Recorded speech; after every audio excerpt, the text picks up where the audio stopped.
As far back as I can remember, I wanted to race cars.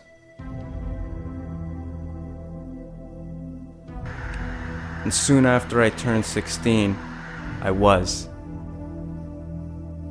To me, street racing was the greatest thing.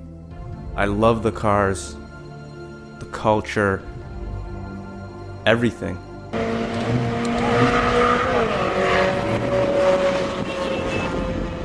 But before I knew it, it had become too crazy, too dangerous, and just too risky.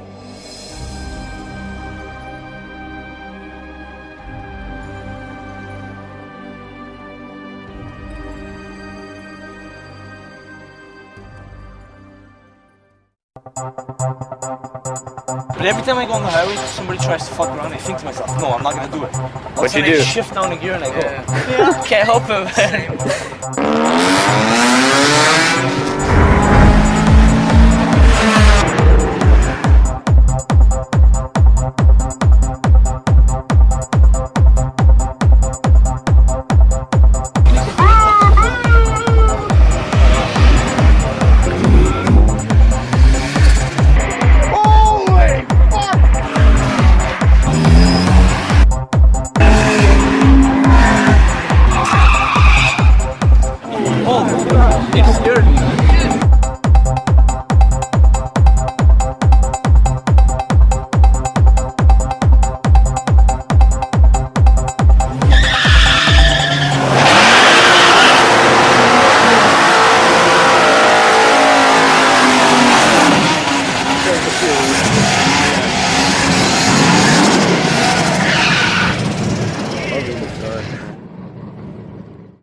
The average driver will spend roughly 14,400 hours behind the wheel of an automobile.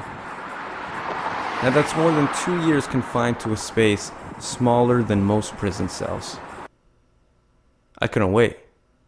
I got my license the very day I turned 16. I went straight from the school to the DMV.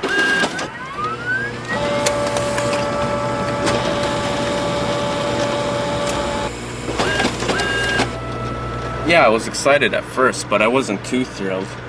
All that really changed was, instead of taking the bus everywhere, I could take my parents' car. And that's not what I had in mind, driving Dad's big American, non-handling automatic Jeep.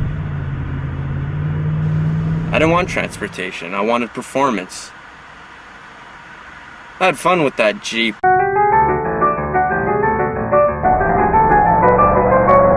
But I knew I had to get my own ride.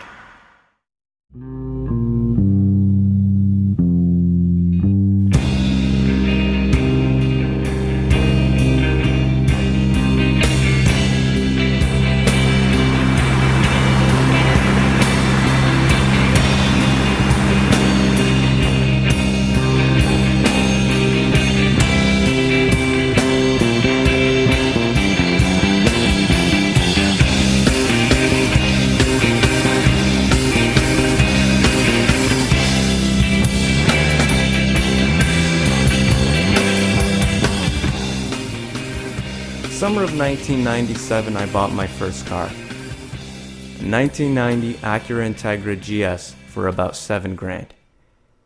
It was either that or a 92 Honda Civic. Choosing between the Integra and the Civic was kind of like choosing between a Camaro and a Mustang in the 70s. I know it sounds ridiculous to try and compare, two muscle cars that were like icons of their generation with these small Japanese cars that, everybody buys for fuel efficiency and reliability. But something interesting was going on around the time that I decided to buy my first car. I started to notice a lot of fixed up cars on the road, with the biggest majority probably being Hondas. And this import scene became more and more exciting to me, and a couple of my friends who were also into cars at the time.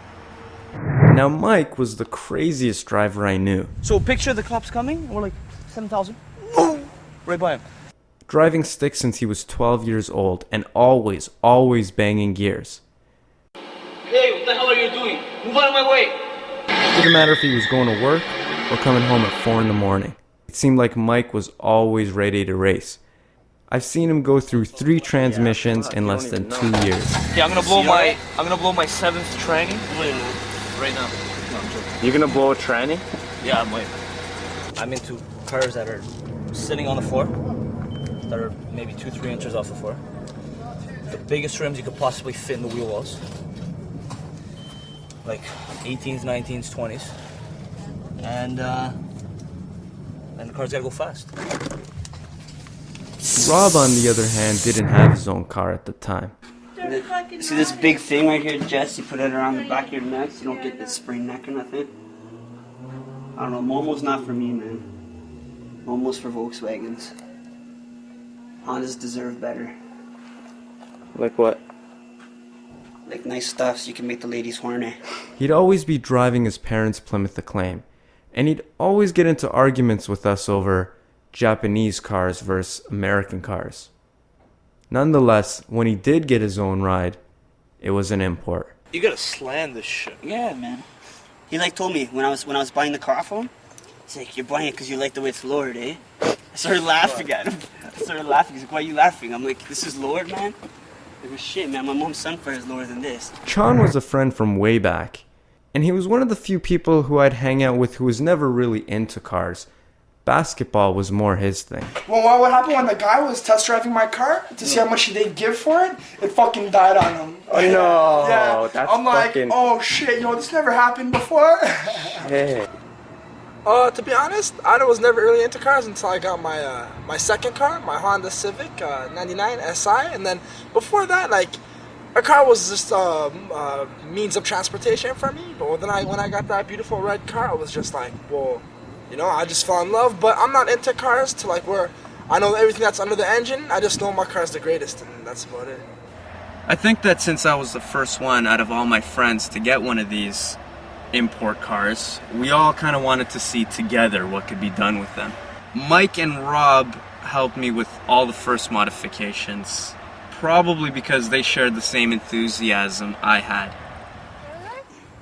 I'm gonna follow Mike to the spot wherever he's gonna go. We can't take too long there, huh? Because No. fucking heat's A car should be important to you, to anybody, even like someone who's not even into cars the way we are. It should be important to you, and then you take care of it and stuff. And then when you put your heart and like your mind into something, then it's not just a piece of metal and rubber anymore. It's something that you put your heart and your mind into, just like having a kid. You take care of your baby, you feed it, you clothe it, you wash it.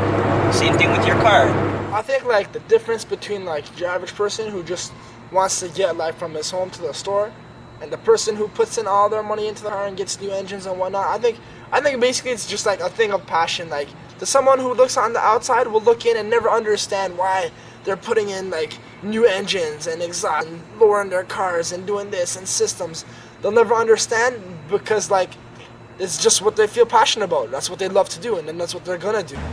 Like I told you, I love doing this shit. I love Lord slammed cars, big rims, nice bumper skirts, and nice paint job. Like, I just love the way that looks. You're probably thinking, so what's gonna happen one day when I get married and have a family? Don't get me wrong. I'll have a normal car, and I'll have my car. The normal car will be the car that my wife drives, that goes grocery shopping, goes out to somebody's house. But if you ask me what kind of car do I plan on having when I'm maybe married or when I'm in my 20s or 30s, it probably won't be a Honda, maybe. It'd probably be like a 328 or an M3, because that's one of my dream cars. And something like that, I'd still throw 19s, 20-inch rims, lower it as much as I can, as long as the car rides good, and that'd be my car. That'd be my transportation.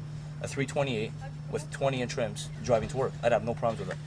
And I even think it also comes down to like, okay, let's say you have like your person growing up right now is like 16, right? 17, still kind of vulnerable to the world, and then they see these guys driving these crazy nice cars, right? And then these nice females with them, they're just like somewhat intrigued by that lifestyle because that's what they see. And then as they get older, then they want to start getting into it. So they start buying the magazines, and then when they get their first car, they start fixing it up, and then it's just like, you know what I mean? Like, it goes kind of from generation to generation, right?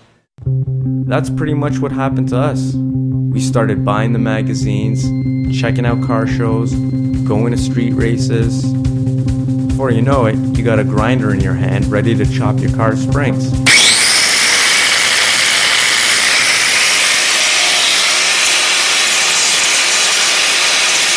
The first thing I did to my car was lower it. I think lowering makes the biggest difference in terms of appearance, and probably even handling. Now there's many ways you can lower a car. You could buy lowering springs for a couple of $100. Or you could spend a little bit more and get coilovers. That'll allow you to adjust the height up and down to whatever you want. Or you can go with option 3. Since I was still paying off the car with my part-time job, and I had no money, I had to go with option 3. Borrowing a grinder, buying some metal blades, and simply cutting off the coils off your car's suspension. So there we are, me, Mike, and Rob, butchering my first car. Sparks are flying everywhere. And who walks in? My dad.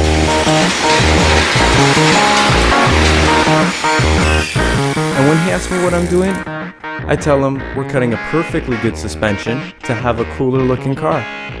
Of course, that's not what I said, but I'm sure that's what he heard. Finally, my Integra was lowered, aka slammed, dumped, dropped, on the floor.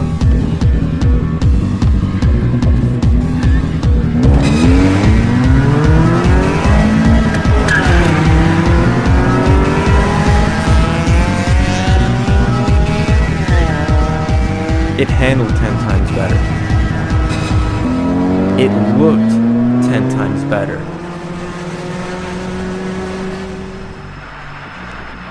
And it rode pretty much like shit.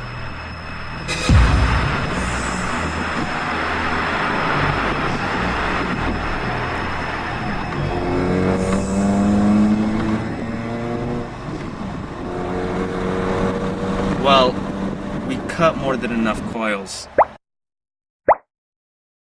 And when you have a car that low, ride quality goes out the window. Completely. It's loud, it shakes, it bounces, it rattles so much you actually believe that the entire suspension is gonna collapse. Ayrıca bok yok bunun. Hoca diyor ki ilk defa Türk bir öğrencim oluyor diyor. Merak etme dedim. Hiç Türk görmedim okulda zaten.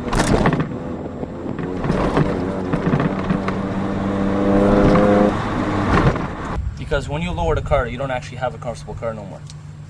You have a car that rides like shit a lot of times. You can get proper suspension and all that, but it still won't drive like a normal car does.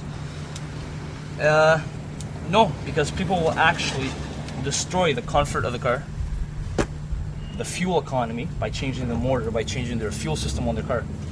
Everything that I just mentioned that a person looks for in a car, a normal adult person, a teenager or a person that's into these imports will actually change everything, including the interior, the comfort. They'll most of the time put bucket seats or different seats in their car. Maybe they won't be as comfortable, but they look better. So yes, people do change everything to sometimes the worst, just to go fast or look better. I had a little box that I filled with Integra parts that I no longer needed. Anything that was excess weight or restricted airflow went in the box. Slowly, that box began to fill up. Intake hose, moisture box, shift knob, pedals, steering wheel. Others would even go further, taking out the air conditioning, getting rid of power steering. I mean, the same luxuries that people look for when buying a car were thrown out by guys like me, who were in the quest for greater speed and performance. As if we were tuning our cars for the Indy 500. And my dad? He probably thought I was crazy. I mean, to him, I had gone completely nuts with this whole car thing. But it wasn't just me. We're sick people, eh? These toothbrushes? These rims are cleaner than my teeth. I slowly began to realize how big this import culture was becoming. It seemed like 1 out of every 5 Hondas on the road were done up somehow. Either rims or suspension or exhaust. Something had been changed or modified. If you're talking about this whole teenager drag racing quarter mile scene, I think late 80s to early 90s. Oh, I think it was just the beginning of the 90s when these little VTEC dual overhead cam engines came in. And people realized they could make a lot of power, and the aftermarket started putting out exhaust and all that stuff. It's just getting bigger. It's not getting smaller. It's only getting bigger. Like a few years ago, it was only V8s that were around, racing each other. Now the whole four bangers got into the scene with all these turbos and engines from other cars in them. So that's what made it a lot bigger. Real big. Because not only do you have like situations where like people get together and they race, but you have, and like you can even hear sometimes hear people racing down the street. Like I think it's huge, man, because like the majority of youths, I guess nowadays, and they all got cars, they're all souping up their cars. Like everybody's into it. Like everywhere you go, you see souped up cars. Doesn't matter if you're driving from here to the store, man, you'll see a souped up car. Guaranteed, at least you'll see one. Even if you go in 5 minutes, like there's so many people that are into it, and I think it's huge. And then I seriously do think like it's bigger than I'll ever understand, since I'm not into it. But I also think it's bigger than a lot of people understand. You know what I mean?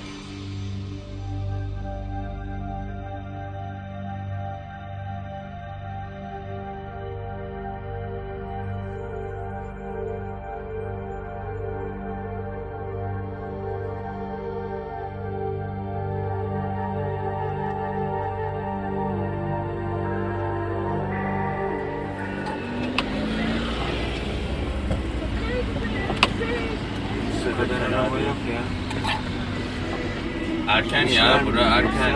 Ya biliyorsun bura erken. Buradan hayal kıracağım ya. We'd go to different coffee shops, and almost all of them had their own crew of import racers. And although you'd find everything from VWs to Mazdas, Toyotas, there seemed to always be more Hondas than anything else. You see a lot of, I see a lot of Honda Civics, like ridiculous amounts of Honda Civics out there. The most popular cars amongst racers today, I'd have to say, would be probably Civics, 92 to 95 Civics, hatchbacks. A few CRXs, 88 to 91s. Integras, not really. Preludes, not really. Even older Civics, the 87s to 91s, whatever they are. Why? Because the cars weigh like, after somebody's done with them, stripping them, about 2,000 pounds. Some of them 1,900 pounds. Huge motor in it that's supposed to pull a 3,000 pound car.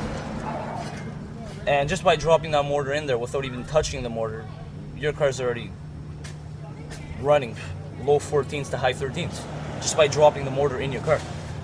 That's why I think those cars are most popular amongst teenagers that are more into the Honda scene. You know, some people like those Volkswagen. Me personally, I don't like those Volks craps. I'm into Ford. You know, I love those big Ford Mustangs. Camaros are all right. You know, they got back on the import side of things, Preludes. So you like Fords? Oh, Fords are beautiful. So, but why did you get a Civic then? Why did you get a Honda? It seems many people are like one side of this. Why did I get a little rice burner? Because it was what I could afford after my other car had a little barbecue problem. Well, American muscle cars are still around, a lot of them. Mustangs, Corvettes, Camaros, all that. It's just that Hondas are, it's more of a younger generation. Kids that just turned 16, 17, 18, 19, 20 that are getting into this. I see more of the V8 guys being older in their 30s because when they were around our age, they were more into the V8 scene. But there's even guys that are in their 30s with four bangers, with Civics, with turbocharged motors in them. It's just that these cars are more compact looking than, like, people are just into Hondas and little four bangers, not only because of the motor, because the way they, like, personally I don't like V8s. There's lots of reasons why I don't like a V8. I like to see over my hood when I'm driving. I like to see the road. Every V8 I sit into, all you see is the hood. I'm not into that. I'm not into those big boats. If I want a boat, I'll go buy a boat, but on Lake Ontario. One, I think it's because like they're well done, and I think they look really nice. Like I think looks means like a big thing. Like it's gotta look good, man. You know what I mean? That's what it's all about. The chicken heads ain't gonna come to no ugly looking cars. You know what I mean? It's gotta look good, man. Speed and style. I think more of the people like that I know are into the style, not as much in the speed. but I'm more into the speed. Like my car look like garbage as long as it goes. Like we've had 4 cylinders and all that, even in the 80s, but they're like those Toyota Corollas, all those cars, and it was nothing like it is now. Like the Hondas, I think, just blew everything up. I guess it's kind of an ironic thing because people buy these cars for the fuel economy and the insurance, and because they're small and comfortable. Once you start getting on the high end of performance stuff, it's just as expensive as driving one of those big 8-liter cars. Yes, these are the exact same cars that people do buy for their family. To go out shopping, to go to a picnic, to go to their families, to go to work. These are the same cars. Like I said, there's so many products out there in the market to do to these cars that you can turn these cars into a whole different car once you're done with it. Thousands of dollars later, of course. By the time the next summer rolled around, my Integra had been transformed. Almost every single paycheck went into that car.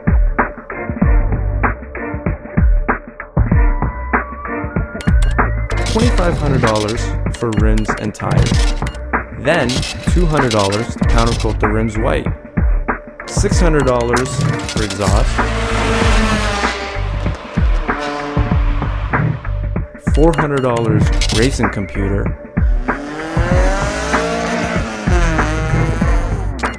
$200 intake.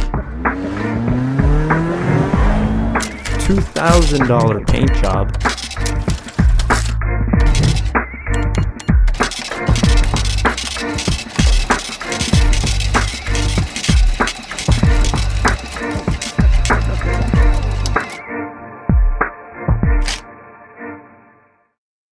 I was really happy with the progress of this small compact car, but I never expected to get the type of reaction that occurred.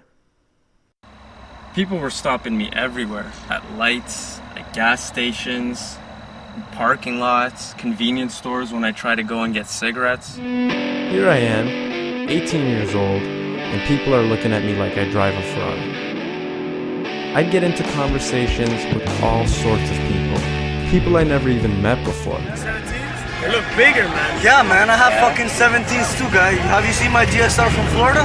No, man. The one with the Florida plates, man. GSR, all the moldies painted, fucking racing, Eventy racings. And they're 17s? 17s. Oh, yeah? Smoking the red thing in the middle. Oh, yeah. I've seen you enough around fucking Eglinton. Yeah, Eglinton and Mavis. True? Yeah, True? yeah. Yeah, man. That's sick, yeah, dude. Well, your rims look bigger, eh? I don't know, maybe because it's painted. Yeah, because mine dip in. They dip in, they don't go all the way to the rim.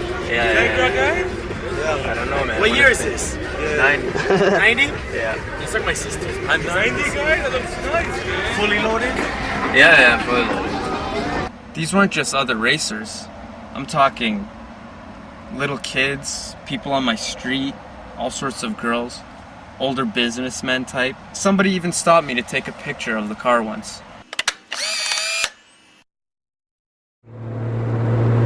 Okay, if you're going by a Ferrari the way it is, that's good enough for you if you have like $500,000 you feel like spending.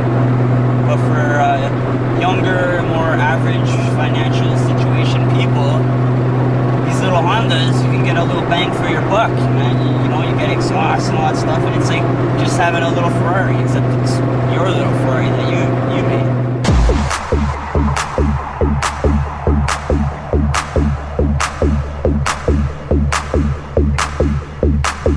I think it basically all comes down to this. We all want Ferraris. Dream homes, dream careers, whatever it may be. The sad truth is, very few of us will ever attain these things.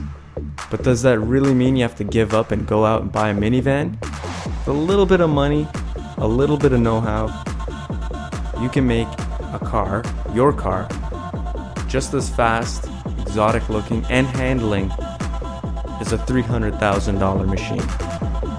And at only a tenth of the cost.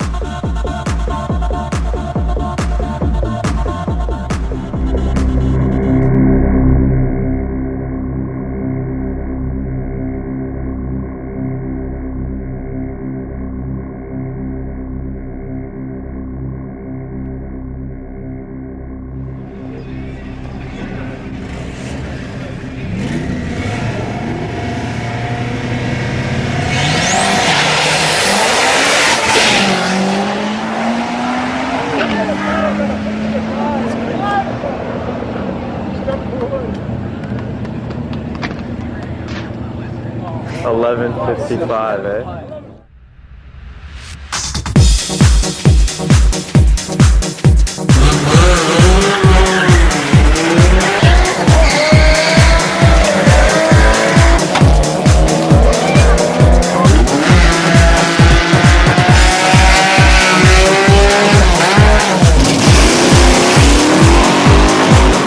By the middle of the summer, I was seriously into racing.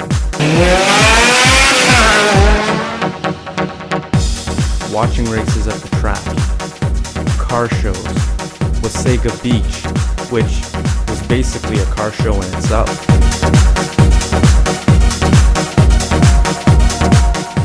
It was a glorious time, and fast cars were everywhere.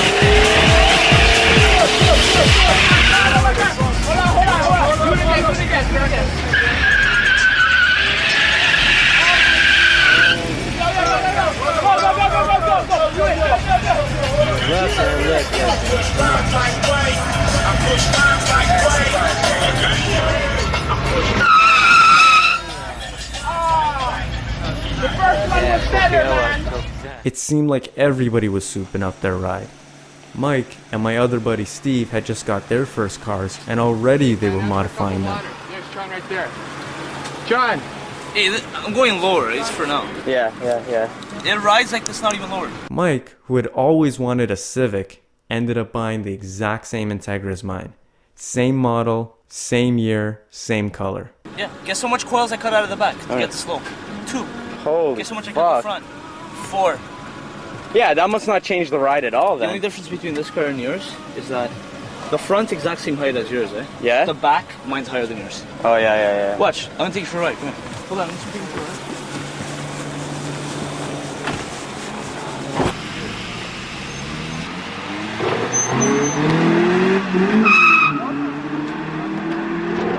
Rob, who never wanted a Civic, ended up buying a black one. And soon he too began to strike fear into his family's heart, as his need for speed slowly became apparent. Now that this is going on, I have like a little story to tell you guys, man. Today my mom's driving down Cawthorne and going towards Queensway. Who pulls beside her in a Honda Civic? Mike P. So my mom, like, I guess now she notices since I bought this car, she noticed that that was a Honda Civic. Starts looking over. So she comes home to me today, she's like, I was looking over at that Honda Civic. It was so low, how does he drive that thing? She goes, I hope you're not doing that to your car. So I started laughing, hey? Then her like boyfriend, fiance, whatever, starts getting all mad at me. Don't be racing your car. Mom asked me another question. Yeah, I seen these big circle things inside the car. One over here beside the driver's wheel, another little small one. A little thing sticking out like a laser. And on the hood, another little gauge. I'm like, yeah, the gauge is for racing. My mom's boyfriend, oh my god. Better not be fucking racing this car, man. Don't be racing this car. I'm like, hey. Take him to I Millie's. go to him, I'm like, Doug, don't worry, man. Not for like a year, I won't be racing it. What am I doing tonight? Take him to Millie's one weekend. After writing off his 88 Prelude, Steve ended up grabbing a 91. Now, Steve was a really smart kid. I mean, he could tell you the whole history of Honda. How it started with one guy building motorcycles out of his garage, building things for the military. The whole introduction of the Civic during the Cuban Missile Crisis. See, Steve knew a lot about engines and mechanics. At least more than any of us did. Gosh, seen before. I fucking was gone. See you tomorrow. Did you advance the timing a bit? Yeah? It's 36 or 35 too. No, like at 35, four grand, it's hesitating like it wants to go, but it's not. Hits 5 grand, goes what for half an RPM, then I gotta shift. Fuck.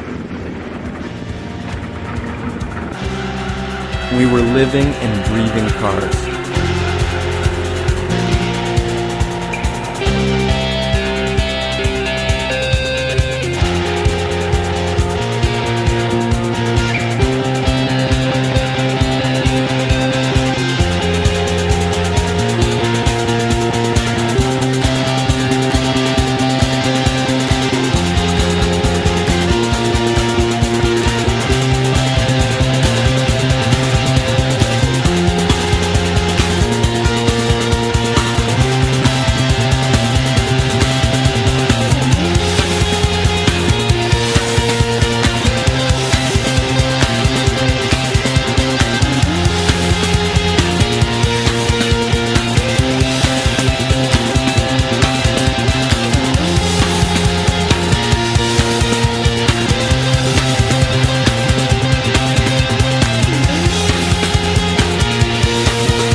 During the day, we chill at each other's house, talk about making cars faster or nicer, or check out performance shops and look for things that make your car faster or nicer. We got our nitrous.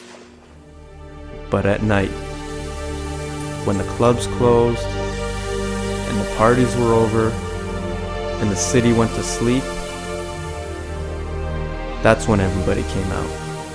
And I mean everybody.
One deserted area or quiet roadway would be instantly rammed with cars and people.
Every weekend you can go and watch races.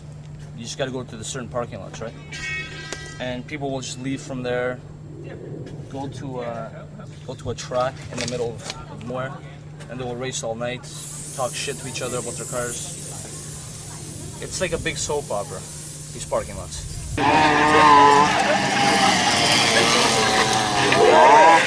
Oh, right by your car.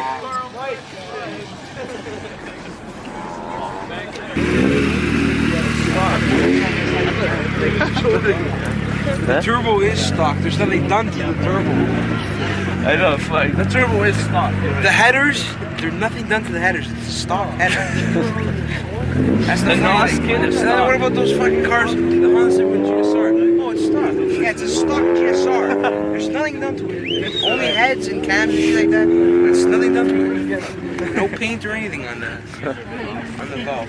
And then the parking lot would just be packed with, it's like, a lot of people would be bringing up in their parents' cars just to see what was going on, right? But man, you'd see the craziest cars, man. You'd see like exotic cars sometimes, and then everyone would just be like chilling outside their cars or whatever. There'd be girlies everywhere, right? That was also the other reason for going, because there'd be girlies all getting excited about the cars. And then, like, for example, right?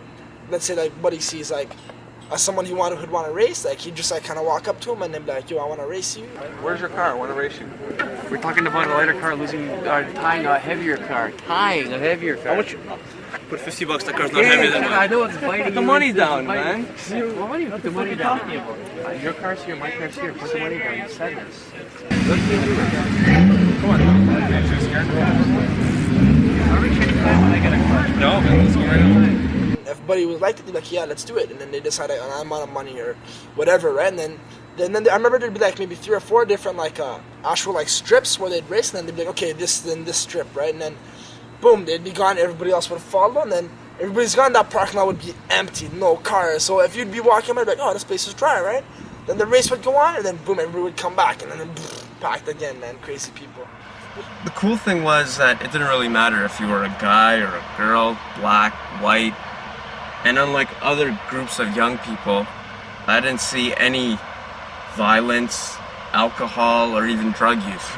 No, not really drug use or drinking. I mean, you have to keep your head straight to do these things, right? So why would you want to drink or get drunk and stuff like that? Yeah, it would just be stupid. Drinking? Not really, because, like, you know, everyone's all into their cars, and then you don't want to be all drunk, right? Well, me and my buddies would be drunk, but we're kind of a different case, right? But yeah, there'd be people smoking their weed, but from what I remember, there wouldn't be, like, a lot of fights or whatever. From what I actually, this one time in that Texas pit, there was a fight, man. I can't remember exactly what happened, but that was a pretty big fight. But other than that situation, there wouldn't really be the ruckus. Everyone was just more there to have a good time. All it was a bunch of people hanging out with everybody who shared the same passion for cars and racing.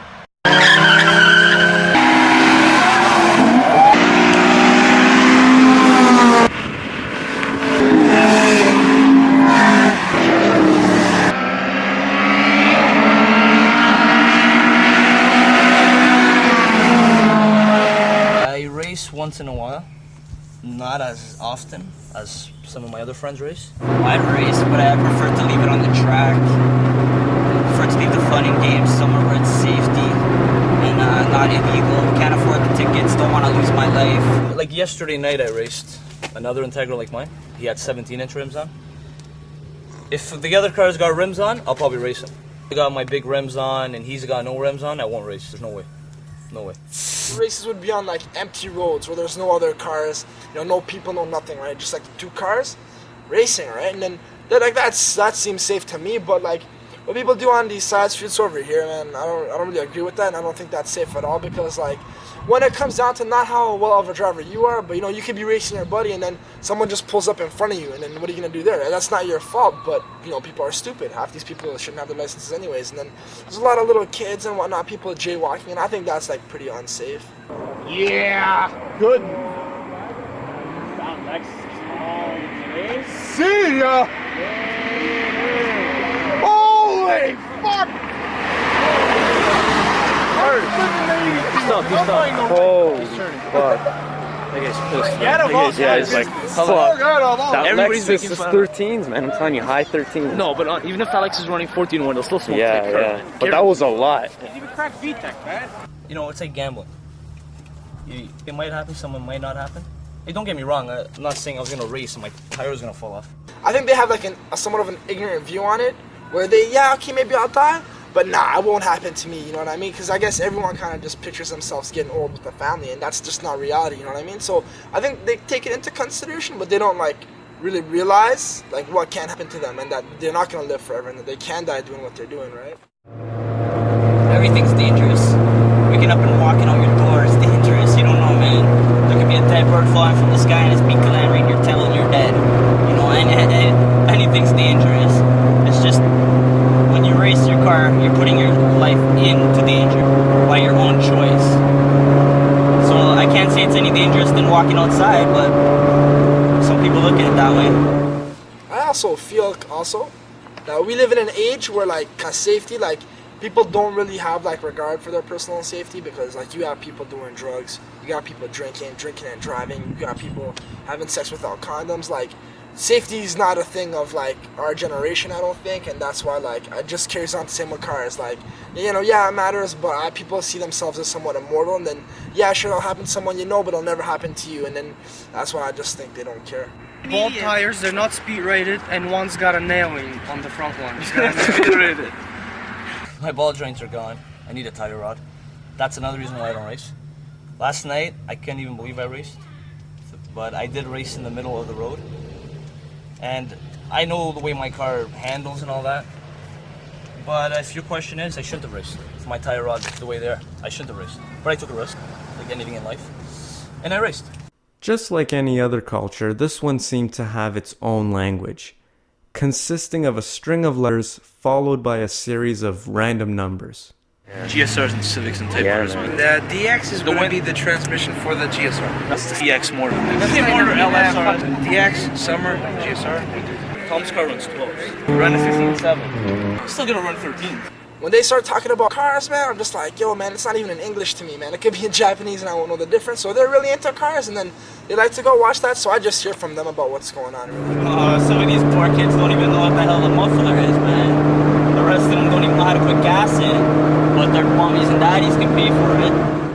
I don't know if they gotta fit in with everybody else. I don't know if they like the way the car looks, but they just pay to get stuff done to their car, and that can be expensive, paying for everything to get done on your car. But I think most people, it's a hobby. For me, it's a hobby. I think this whole situation that's going on right now with these imported cars and speeding is definitely a culture. I think it's a culture, just like hip-hop, just like big domestic vehicles, man. The whole situation is building momentum, man. I definitely think it's a part of our culture. Like, maybe, man, like 100 years from now, when people look back on what the people did in the past, man, our generation is gonna be like, man, sex, drugs, and cars, man. That's what music, hip-hop. That's what it is, and that's what we're all living in, you know what I mean? Nobody wants to race? Just like advertising. I remember the biggest hype, right, of what everybody was talking about when I was Mike P's car or whatever, some white Civic, and then that was supposed to be like the ish right there. Everyone loved it off, man. You know what I mean? Everyone was always talking Mike P's car, and then look what he did to this, and then I had a little buddy, right, Rob or whatever. Oh, I was in his car, right, or whatever he was saying. I don't even remember, right, but I remember though Mike P's car was like the thing, and that's what everyone was like. Everyone was loving it. You know what I mean? I think that car has a pot of gold in it or something. Look, I know. Everyone knew what he did to his car, man. Where he was getting it done, man. They knew before he knew what he was doing to that car. It's just funny how you start building a car and the next thing you know, you're some sort of celebrity.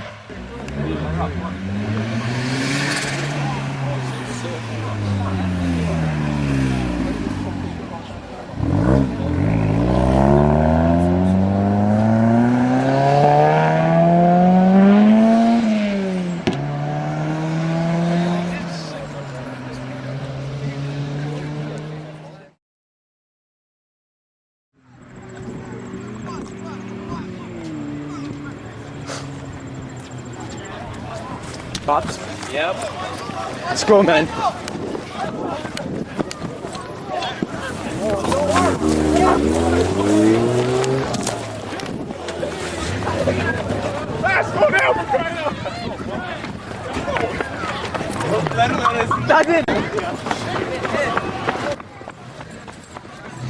It only takes one mention of the cops, and that entire place will be packed up and out of there in what seems like mere minutes.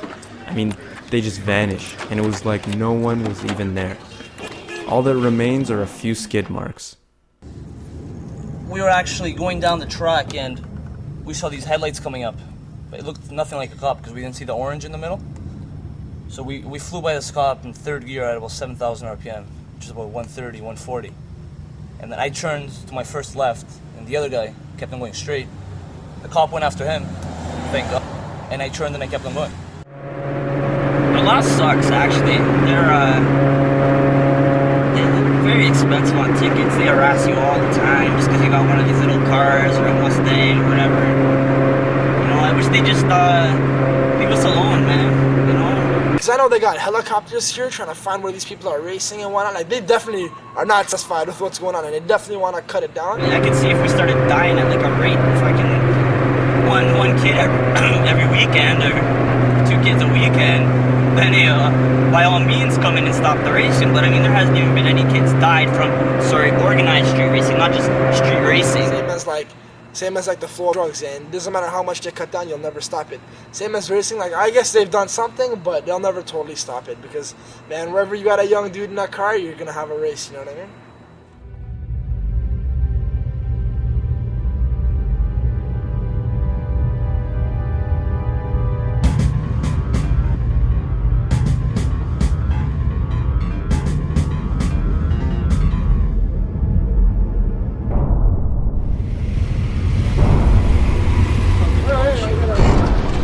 Back it up on the road.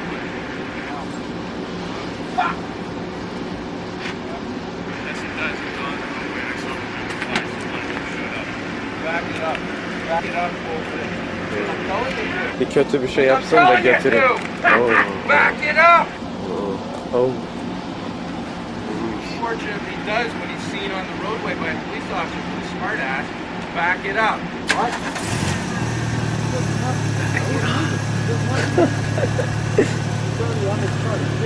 Thanks, man.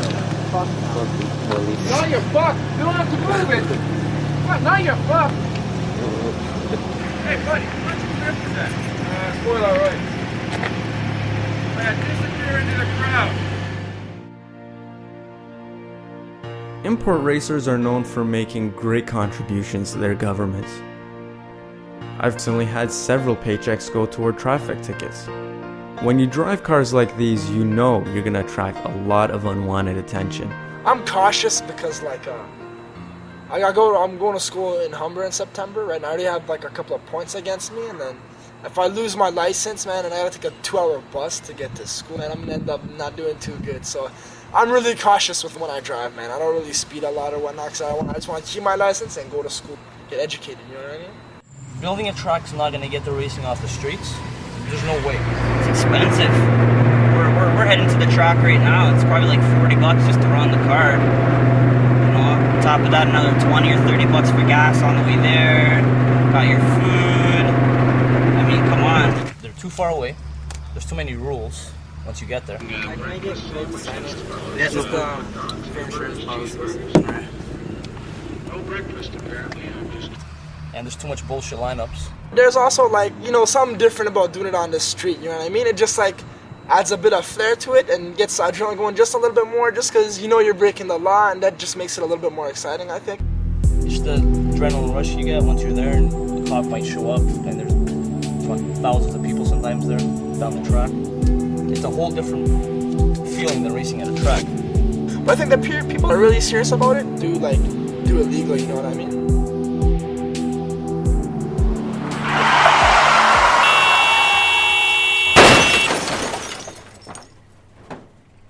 You'd figure with all the racing going on that my first accident would somehow be speed related. Instead, it was a freak incident during a left-hand turn. I was barely going 5 kilometers an hour. The car was, of course, repaired and painted, but that incident and my constant involvement with cars had got my parents seriously. If you have an accident, if something happens, you have to tell me. You don't have to scare from me. You should do everything that you can to prevent, not to have it. But once you have it, you have to tell to me. Occasionally, I'd have to sit through the same bullshit about how I need to be careful and not risk my life and blah, blah, blah. Well, never need. You asked something. You asked something from me. No, it's not like you asked many times. And in fact, I've even forgotten. No, I don't ask, and I ask because I'm thinking, I ask once. A responsible person does that at once. If he doesn't do this, that means he doesn't want anybody to drive that car. This is not about money. This is about responsibilities, because I knew that you're gonna have accident with that car. And my biggest fear is you're gonna kill yourself one day. Not money. These arguments and everything, my frustration is not money. But why don't you say that Not you're afraid money. you're gonna kill yourself? That's why I'm Because I fear. Not for money. Because I fear. Because you are not taking the responsibility. And what do I do? After all my dad's talk about safety and all this talk about driving, I go racing. But before I could do that, I had to call both Mike and Steve over. Mike so I could swap rims. See, you can't race with big, heavy rims that are only for show. Yeah, but why do you think everybody takes off the rims in the front? Yeah, It's not just but I one didn't person. think that much, man. It does, man. I'm telling you. Maybe it's just I think it's just those rims. Even my They look white like car. big, heavy rims. 1 second is huge difference, man. Huge, That's like man. fucking almost 10 cars. Yeah. But it's not just the weight, it's the ratio, it's everything. Yeah, but I heard the ratio Everything. makes like almost no difference. And I had to call Steve over, well, because we just didn't have enough jacks. No, the jacks are really designed to operate that low. When I get tired, it's easier. Yeah, that's fine.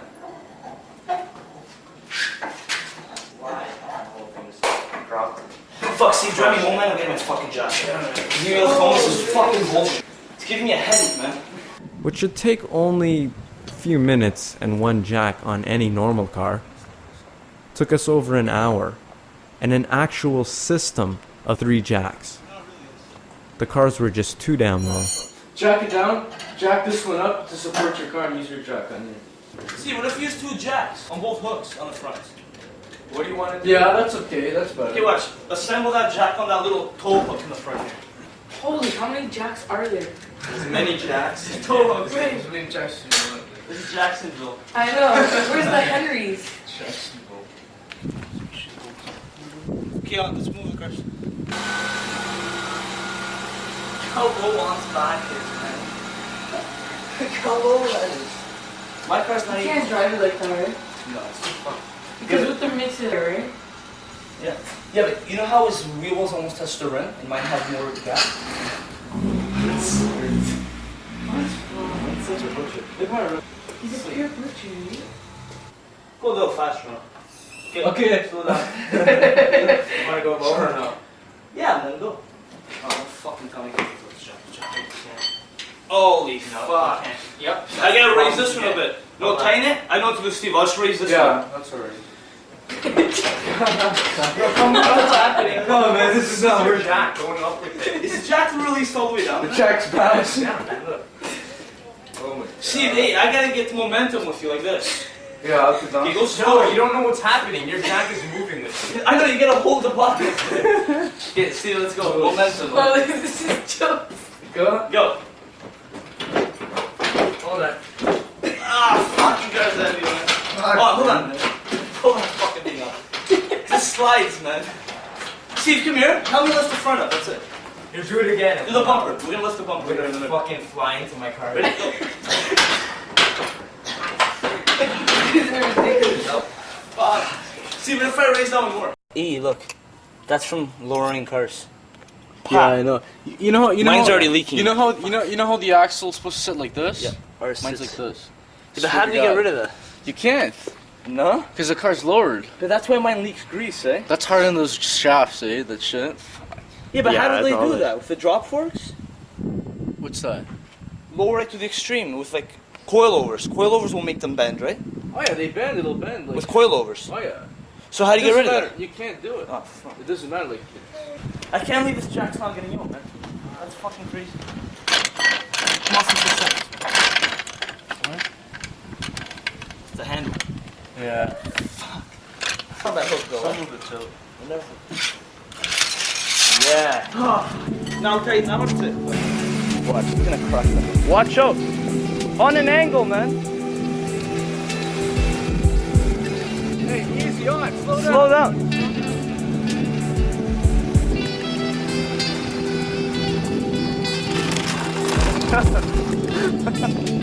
Once that was finally all done, we grabbed our 94 octane gas and headed down for another night of races.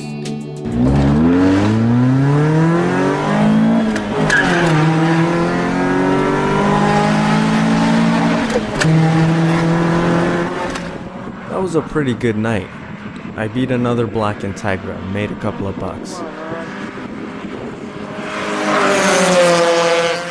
Nice! Aunt fucking did it up. Sure, I felt guilty after my dad just lectured me for about an hour. But what could I do? Later that night, we found out just how fast the Integra was running. Fucking go, man. I want all your bolt-ons. Yeah. Fuck.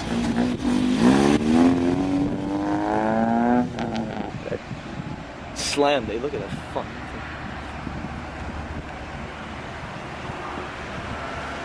See, in this game, all that matters is the quarter mile. No one gives a shit about 0 to 60, braking distance, lateral grip, all that bullshit. When someone asks you what your car is running, all they want to know is how long it takes to get to the quarter mile.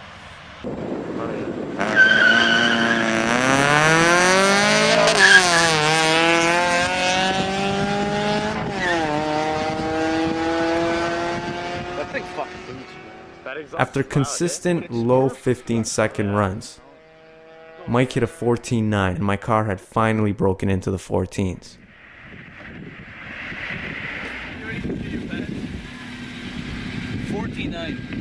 Fuck no. 1493. 14.9. Let me see that time. At 98.2, and I had a shit launch. You saw the launch, man. Because I'm not used to the. Okay, I'll be the first to admit, high 14s are not that impressive in the import world. But for only having basic bolt-on performance, I was surprised at how fast this car had become. And the only thing I could think of was, how can I go faster? It never ends. The faster you are, the faster you want to be. But as the summer ran to a close, the heat really started coming on strong.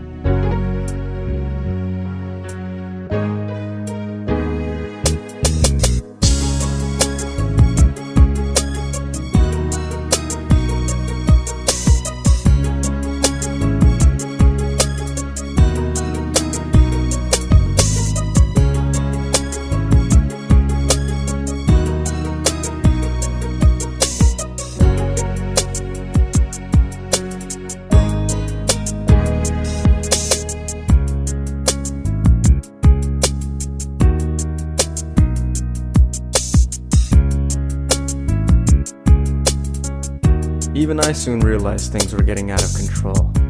For one, it was getting too expensive.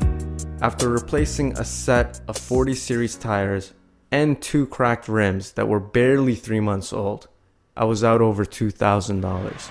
The cost of gas, plus insurance, plus speeding tickets, plus increased insurance due to speeding tickets, is just crippling me financially.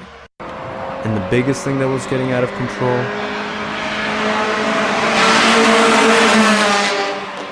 was myself. Racing was becoming more and more of an everyday thing. Low 15. Pretty good, though. What was 15.6.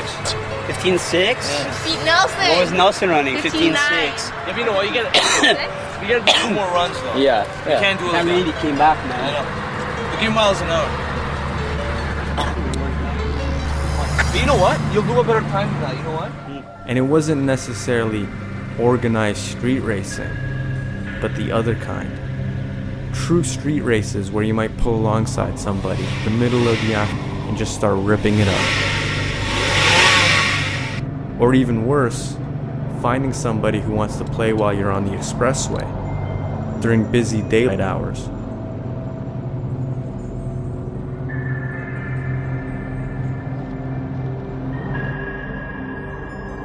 Or under the cover of dark, racing through the city at speeds that may be well over 200 kilometers an hour.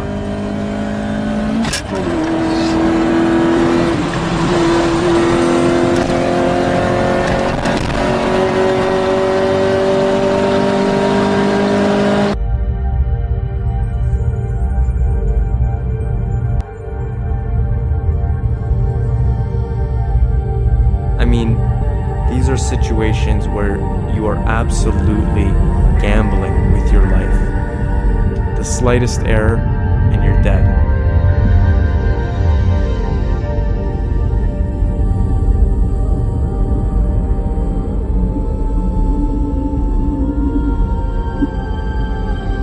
And that's exactly what happened.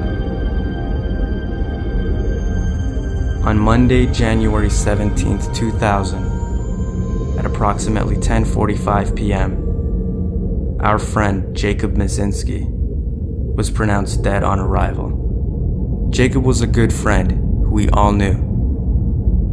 He and the driver of another Honda Civic were racing along a busy Derry Road West for about 2 kilometers, heading towards Mississauga Road.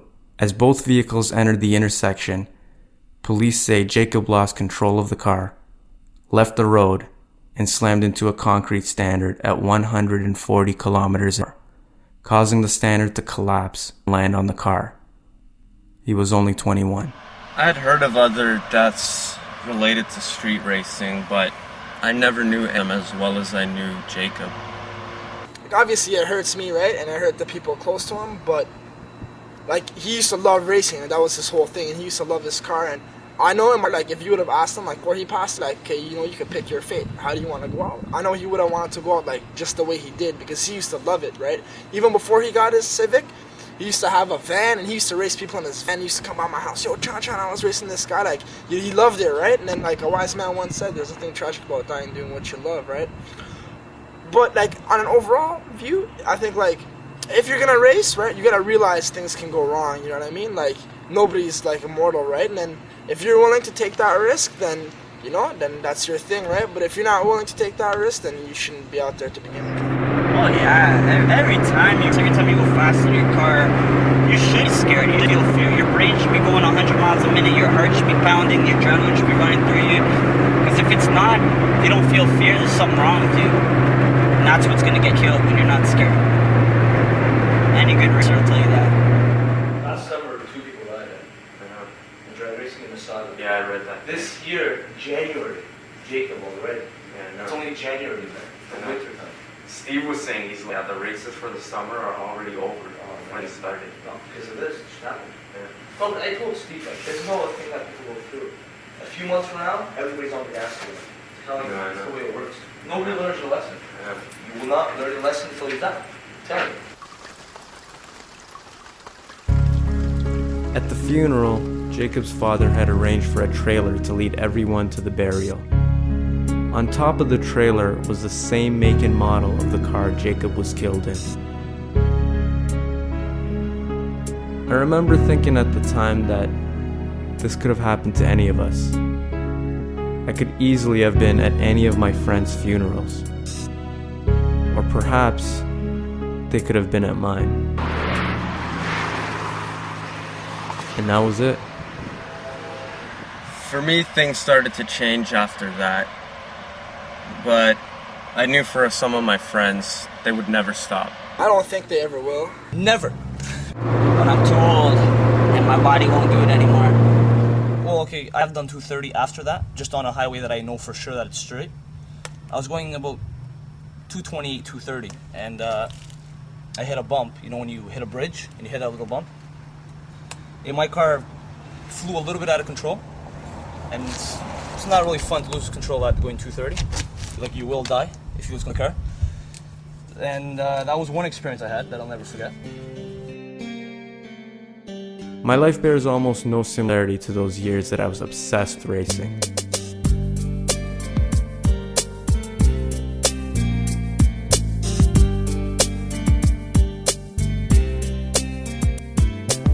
Now I drive a Mazda, an 88 hatchback.